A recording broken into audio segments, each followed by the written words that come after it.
It could be argued that this exhibition, called Dance of Death, has already been a remarkable success. Only a few days after opening, all paintings on display had been sold.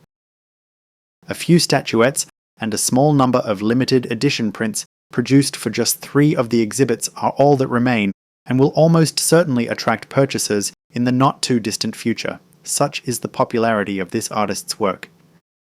Even merchandise associated with the exhibition and available at the reception desk has been selling well, blankets, clothes, and bags included.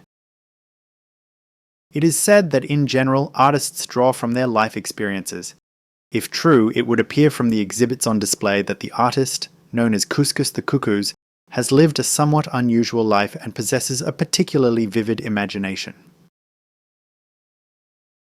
Hopefully the success of this, her very first exhibition, is an indication that we can all look forward to enjoying a great deal more of her talent in years to come.